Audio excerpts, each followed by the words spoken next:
The Senate passed the version of its version of the big, beautiful bill earlier today after nearly 27 hours of what's called a vote-a-rama. Now, 3 Republicans joined the Democrats in voting against the bill, which set up the vice president to cast a tie-breaking vote. The legislation now goes back to the House. In fact, I believe right now, as we speak, it's in the Rules Committee. And what's the process that it's going to go through? How long will it take to get to the floor? And what are the prospects of passage? Here to discuss this, Congressman Robert Aderholt, who is a member of the House Appropriations Committee. He represents the 4th Congressional District of Alabama. Congressman Aderholt, welcome back to Washington Watch. Thanks for joining us. Tony, good to be with you as always. All right. Before we get into your take on the Senate version, just walk our viewers and listeners through the process of what's going to take place over the next 72 hours. Well, from the best I understand, and we have been on standby over the last several days, thinking the Senate would pass a lot sooner than it did. So we could have a similar situation in the House, but as things stay as scheduled right now, the bill will come out of the Rules Committee sometimes probably tonight, and then it will move forward to be put on the floor in the morning. I got a message from the whip's office that we would start debate around 9 o'clock in the morning and would expect a vote then shortly thereafter. So we could be wrapped up by probably by noon tomorrow if everything goes as planned. But as you mentioned, things are very different on this bill than what it was when we passed it out of the House of Representatives. Some of my colleagues have some concerns about it. I understand that because obviously it was a better bill that came out of the House, but we are presented with this bill now, and we have to decide whether we're going to vote it up or down. And at this point, it doesn't look like there's an opportunity really to make any changes. Obviously, if everything falls apart, there could be some conference committee that's put together, but I think the president wants to see this move forward in a expedited manner. And while it's not a perfect bill, and if someone like yourself who served in a legislative body, there is no perfect bill out there. But obviously, it's we need to move forward to keep the tax cuts in place. That's probably the most significant portion of the bill that remains unchanged is the tax extending and I think making permanent the tax cuts that are in place. That if that's not approved, there will be a massive tax increase on the American people. But some of the other issues, Congressman, that you and I care about, for instance, the defunding of Planned Parenthood, it was in the first bill, the entire window of the appropriations, which was a 10-year window, it was defunded. Now it's narrowed down to simply a year, which is really a pause in funding because is Congress going to revisit the funding of Planned Parenthood? I sure hope so. I mean, obviously, I'm like you. I did not want to see this change that came in the Senate, and this is one change that was certainly disappointing. But obviously, it's getting this 1-year moratorium, as you call it, is actually, at least that is some good news. And for that reason, I think it's worth supporting this bill. But obviously, also that I know that you care about and so many of us care about is the adoption tax credit is also included in this bill for up to $5,000. And so this is something that will really help a lot of low-income households who may be unable to adopt. And as you know, adoption is very expensive, and therefore for us to try to help the average American out there go through adoption, this is welcome news. Where do we stand on the Medicaid reforms that were being proposed to keep those who were in the country illegally from tapping into those federal dollars? I know the argument in reducing some of the Medicaid spending was to preserve it for those who were truly in need. Where does that now stand? We're trying to find out.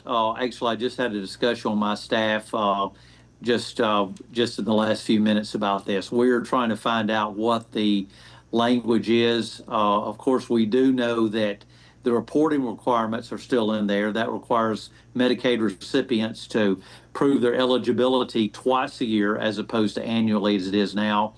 And the expanded work requirements are included.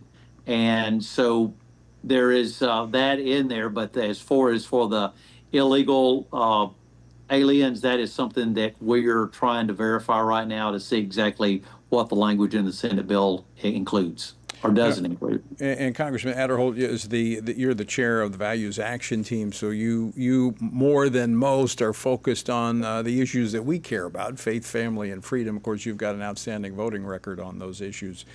The other aspect that was in the House version that's completely out in the Senate version was to keep taxpayers from being forced to fund these experimental drugs and surgeries for transgender minors and others.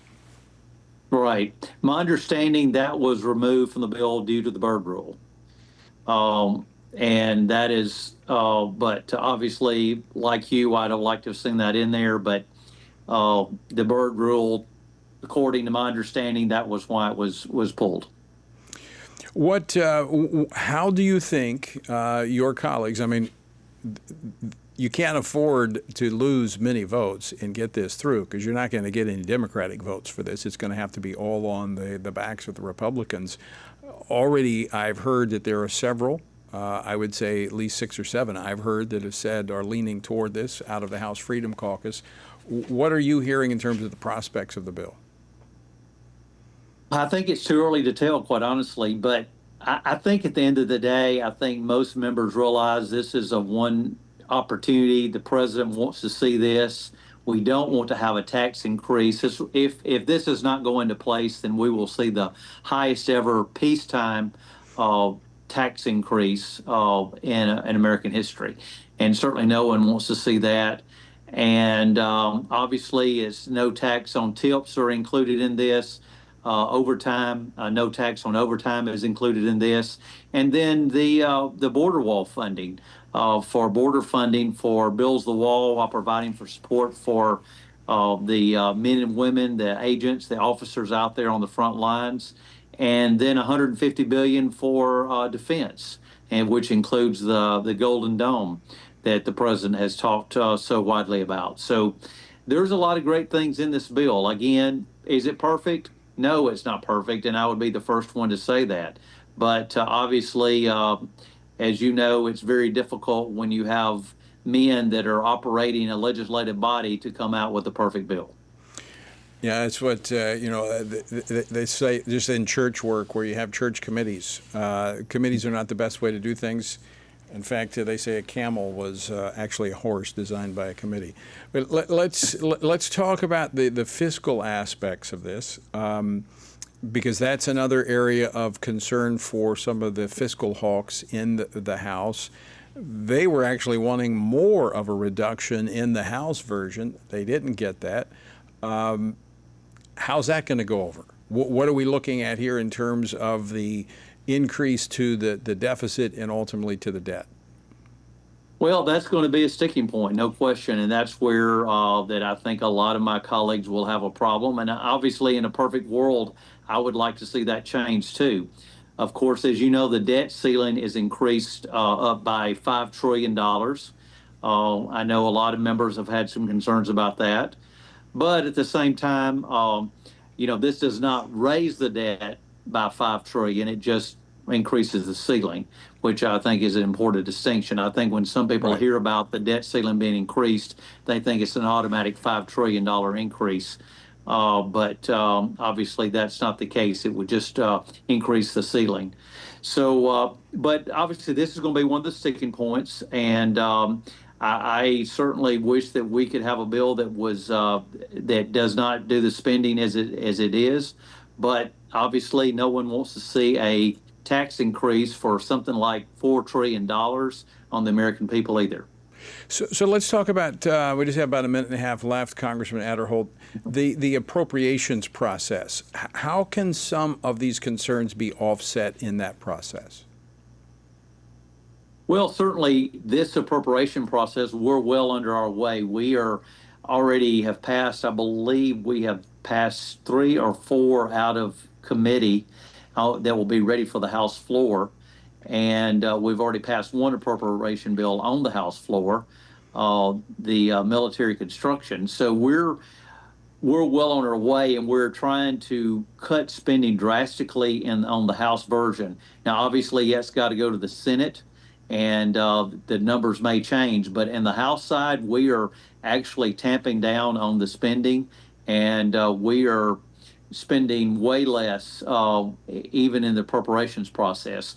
And of course, as you know, that's important to do. But at the same time, at the end of the day, we have to look at the long term of what these entitlement programs will do to this country. And that's where where we're really getting to making a difference. Right. So while appropriations important, the entitlement programs is where really we can do some really make a real difference. That's where the lion's share of the revenue goes. Yes, sir. Congressman Aderholt, always great to see you. Thanks so much for taking time to join us today. Thanks, Tony. Always good to be with you.